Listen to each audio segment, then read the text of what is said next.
নমস্কার বন্ধুরা, কেমন আছেন সবাই? আশা করি সবাই ভালো আছেন আর আমরাও খুব ভালো আছি। সকলকে জানাই শুভ রাস পূর্ণিমা। আজকে রাস পূর্ণিমা উপলক্ষে মিঠাই আর আমি শুরু করে ফেলেছি রাস সাজাতে। সকাল থেকেই আমরা দুজনে এটাতে অনেক বেশি আগ্রহী ছিলাম। কাল থেকেই আমরা প্ল্যান করে রেখেছিলাম যে আজ সকাল থেকেই আমরা দুজনে রাস সাজাবো। আর তোমরা দেখতেই পাচ্ছ, বালি প্রথমে চেলে নিয়েছি, পরিষ্কার করে বালি চেলে নিয়ে আমরা এখন একটা পেতলের থালার উপর সেই বালিটা সাজিয়ে তার উপর রাস সাজাচ্ছি। তো প্রতি বছর আমরা রাস সাজাই। গত বছর যেহেতু দিদার শরীরটা খুব অসুস্থ ছিল, তাই গত বছর রাস সাজাতে পারিনি, তো এই বছর আবার সাজাচ্ছি। তো বন্ধুরা দেখতে পাচ্ছ তোমরা, মিঠাই এখন তার সমস্ত খেলনা বার করেছে, সেগুলো দিয়েই এখন রাস সাজাচ্ছে। প্রতি বছর এইভাবেই আমরা সাজিয়ে থাকি। যখন যা খেলনা ওর থাকে, যে বছরে যেটা নতুন থাকে সেগুলো দিয়েই সাজানো হয়। তো এগুলো গত বছর আমরা বাঁকুড়া বেড়াতে গিয়ে কিনেছিলাম, তো সেটা দিয়েই মিঠাই বলল সাজাবো। যাই হোক, ও এখন সাজাচ্ছে। আর রাধাকৃষ্ণটা আমাদের প্রত্যেক দিনের পুজোর রাধাকৃষ্ণ পাথরের। তো বন্ধুরা, তোমরা কারা কারা এইভাবে রাস সাজাও আর কাদের বাড়িতে রাস পূর্ণিমার পুজো হয় অবশ্যই কিন্তু সবাই কমেন্ট করে জানাবে। তবে হ্যাঁ, আমরা ব্রাহ্মণ দিয়ে পুজো করি না। রাস পূর্ণিমার পুজোটা আমরা সম্পূর্ণ নিজেরাই করি।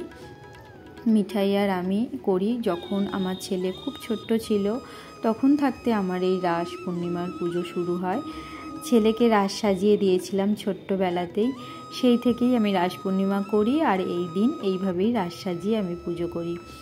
তো এবছর ভাবলাম একটু আলাদা রকম কিছু করি। তো আমার এই বড় পিতলের থালাটা আগে থাকতেই ছিল, তো আমি ভাবলাম সেটার মধ্যেই এবছর রাসটা সাজাই। তো সবাই কিন্তু অবশ্যই কমেন্ট করবে আমার রাস সাজানোটা কেমন হয়েছে। সরি, আমার নয়, আমার আর মিঠাইয়ের রাস সাজানোটা কেমন হয়েছে।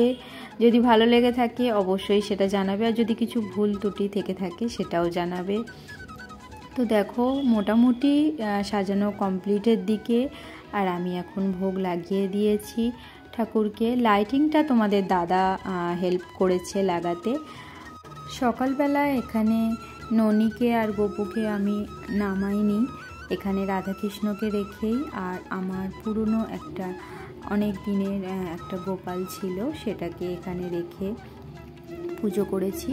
আর সন্ধ্যের টাইমে আমি আমার ননি গপুকে এখানে নামিয়ে ভোগ লাগিয়েছিলাম একসাথে। তো এখানে জায়গাটা একটু শর্ট হচ্ছিল, সেই কারণেই তখন নামাইনি, ফলের বারকোষটা একটু বড় হয়ে গিয়েছিল। আর এখানে দেখতে পাচ্ছ তোমরা, আরতি করা হয়ে গেছে, পুজো প্রায় কমপ্লিটের দিকে। তো সবাইকে জানাচ্ছি আবার একবার রাধে রাধে। সবাই কিন্তু অবশ্যই আমাকে কমেন্ট করে জানাবে কেমন লাগছে। এই যে দেখো, এটা আমার সন্ধেবেলার পুজোর ভিডিও।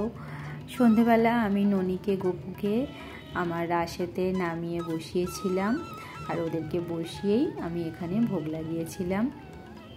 তো এখন সন্ধ্যের টাইমটা মিঠাই বলল ও পুজোটা করবে। তো দেখো তোমরা, মিঠাই এখন আরতি করছে, কেমন করে ধুনো দিচ্ছে দেখো। ও পুজো করতে ভীষণ ভালোবাসে, আর আমি ওকে এই বিষয়তে কখনো কোনো দিন বাধাও দিইনি। ও যেরকমভাবে করতে চায় করে, বাচ্চার খেয়াল, বাচ্চার মনে যতটুকু ও করতে চায় করে। তো আর কিছু বলার নেই। সকলকে আবারও রাস পূর্ণিমার অনেক শুভেচ্ছা। সবাই ভালো থাকবেন, সুস্থ থাকবেন আর এইভাবেই পাশে থাকবেন। রাধে রাধে বন্ধুরা, শুভরাত্রি।